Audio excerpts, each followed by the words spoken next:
ಪ್ರಿಯ ವೀಕ್ಷಕರಿಗೆಲ್ಲ ಶರಣು. ಸಾಮಾನ್ಯವಾಗಿ ಈ ಚಳಿಗಾಲದಲ್ಲಿ ಜ್ವರ, ಫ್ಲೂ ಅಂಥದ್ದೆಲ್ಲ ಬರುತ್ತೆ ಅಲ್ವಾ. ಆವಾಗ ಸಾಮಾನ್ಯವಾಗಿ ಎಲ್ಲರೂ ತೊಗೊಳ್ಳೋದೇನು ಪ್ಯಾರಾಸಿಟಮಲ್ ಅಲ್ವಾ.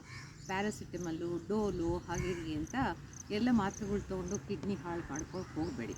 ಒಂದು 2 ದಿವಸ ಅಥವಾ 3 ದಿವಸ ಒಂದು ಚೂರು ಈ ಒಂದು ಪ್ರಯೋಗನ ಮಾಡಿ ನೋಡಿ. ಏನು ಗೊತ್ತಾ, ಮಂಡಿ ತನಕ ಇಲ್ಲಿ ತನಕ ಒಂದು ಬಕೆಟಲ್ಲಿ ನೀರಿಟ್ಕೊಳ್ಳಿ ಆಯಿತಾ. ಇಲ್ಲಿ ತನಕ ಮುಳುಗಬೇಕು.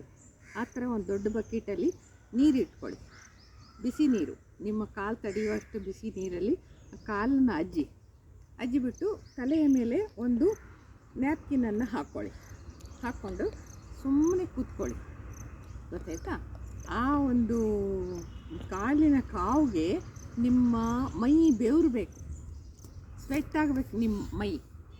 ಆವಾಗ ಬೆವರು ಆಗ್ತಾ ಏನಾಗುತ್ತೆ, ಜ್ವರ ತಾನಾಗಿ ಕಡಿಮೆ ಆಗುತ್ತೆ.